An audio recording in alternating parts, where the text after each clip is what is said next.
Pallo Jordan said, has another view of the quality of democratic debate in South Africa from what I have. Pallo Jordan believes that the debates are good and obviously then lead to decision making. The quality of debates are good and open. My impression has been different over the past few years. It may be because I'm not there all the time any longer, and I hope I'm wrong. So if the other speakers can confirm that my hopes are right, that democratic debate is good in South Africa, going in the right direction, and an arena for problem solving, then I will be very happy. Now, as I said earlier, to me the mobilization of civil society in South Africa is a very good sign. I think every lively, strong democracy needs watchdogs in civil society. Civil society for me is not NGOs, not small delivery-oriented organizations or what is commonly known as NGOs, but strong mass movements. The trade union movement, the landless people's movement, the movements, the ones with members that can mobilize and that can actually represent the people. So to me, that is a good sign. I was sad, but also happy to see the movie, if you see my point. That promises well for South Africa, I think. I've personally been involved in the struggle for liberation my entire conscious life. I started political activity at the age of 7, and I'm still at it. I have always been very optimistic about South Africa. I have always been very optimistic about the liberation movement in South Africa. I have always been very optimistic about South Africans. I live in South Africa. I live not in Echwald, some small town, in the legislative capital. So maybe sometimes one gets the wrong impression because you're living in the legislative capital, so there's always debate there all the time. And the incidents I'm talking about, like this weekly debate organized by CCR from the University of Cape Town, is a Cape Town event. So maybe I've got the impression that we've got a very lively, healthy democracy. I agree, of course, fully that civil society is essential to keep any democracy healthy. And what I see in South Africa is very, very active civil society. And I'm not talking about the 2 men and a fax type of civil society. Richard mentioned, for example, a law about the protection of state information. What he didn't mention is that that law has been revised 3 times owing to public pressure. He did mention that. Now that's significant because it means when civil society acts, they actually get a response from the legislators. Now that is what democracy is about. When, for example, these people here launched a struggle, they were shunned, they were all the terrible things that he's mentioned. They had recourse to the law courts to address their problem. That is democracy at work again. So I have every confidence in South African democracy. And as I say, the debate in the society is vibrant. Read any Sunday newspaper, if you think it's not true, from South Africa, and you'll see, sometimes cover to cover, people just attacking and criticizing the governing party and the government. And that's what happens every week. And no one says, you may not do that. People might say rude things about the people, about what people say about the government, but no one says you may not do that. Okay, next up. Dr. Jordan is absolutely correct. If you open the Sunday newspapers, you will most certainly see a vibrant debate. If you go to university, you will see panel discussions very much like this, vibrant debate. We've both participated in something a newspaper in East London organises, discussions. Dr. Jordan was debating Kolele Mantru, very well-known academic and public intellectual, a couple of weeks ago. I debated Zwelinzi Mavavi, chairperson of COSATU there. Fantastic, open, democratic space. But, as I said at the very outset of my contribution, we have a two-tier democratic system. Those freedoms are not available to people at the bottom of society. That's always been problematic. It's not getting better. Democracy is not trickling down. It's getting radically worse. When Abuhlali started in 2005, and they started for a number of reasons, but one of them was when they called the councillor to deal with the problem, he arrived with the police and threatened to arrest them. Councillors frequently are armed and arrive with the police when their constituents, this is local representative politics, ask for their help. The first time that Abuhlali got a serious meeting with people with political authority in provincial housing department was after mass mobilization. That mass mobilization was difficult, marches were banned unlawfully, were attacked, people were injured, but eventually that meeting was secured. There was tremendous excitement when that meeting happened. I mean, a lot of people don't like what their experience of the government and the state is, but do retain that faith in the ANC. They think the problem is the councillor, the problem is the mayor, the party as a whole will redeem itself. We just need to draw to the attention of senior people what is happening. I remember people were singing in the taxi as we went to that meeting. There was real excitement. We got there, and what did they say? They threatened to arrest Spoo and others.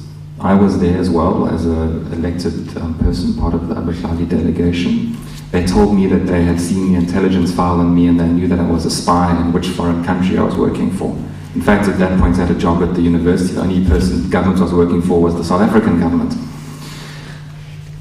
This film you just see now ends with a big march on the president.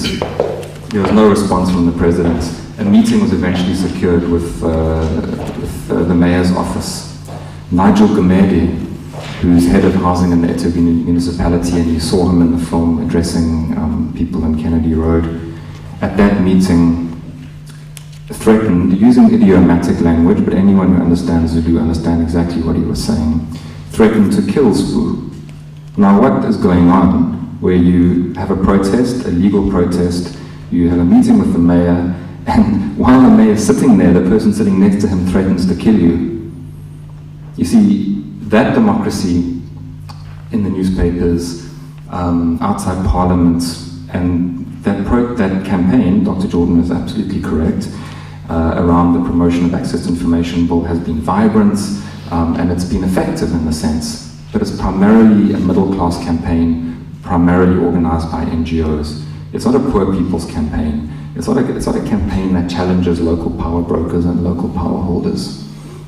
And I think it's absolutely vital that we distinguish between that kind of NGO politics and popular politics. I don't use the term civil society. I mean, I understand all the academic debates and the histories of the term. But in South Africa, it has been reduced so much to NGOs that I think it's just irredeemable, the term. It's lost. Because when people talk about civil society, what they mean is small professional organizations, and it's often very racialized. It's always classed, I think, I don't want to be misunderstood. I'm not saying South Africa is some kind of dictatorship. That would be crazy. There are all kinds of freedoms. What I'm saying is simply this. Those freedoms have not been extended to everyone, and that the situation is not getting better. It's got rapidly worse in recent years. It did begin before Jacob Zuma came to the presidency, but it got decisively and rapidly worse after he became president. There's no question about that. I don't think that can be disputed. I think there's plenty of experiential and empirical evidence. My concern about the ANC is that while there most certainly are people of principle and Democrats in the organization, one of its most august members is with us tonight. To me, it seems that the people who are in control of the organization are not the Democrats. And some of the people, very quick final point, who are very powerful, like Sidumo Dlamini, who's who's the president of COSATU, or Bladen Zamandi, who's the secretary, he's the head of the Communist Party, use a language, and I think this point is very important, that is simply Orwellian. You know, COSATU, for example, in KwaZulu-Natal said, anyone who's against, the people who are against Zuma returning to the presidency, and they're talking about people in the ANC, are working for imperialism that is trying to restore colonialism. So if you're against Zuma, you're for colonialism. And that discourse is not just anti-democratic and Orwellian, it's frequently backed up with different degrees of directness, with intimations of threats of violence. So I think there are serious causes for concern.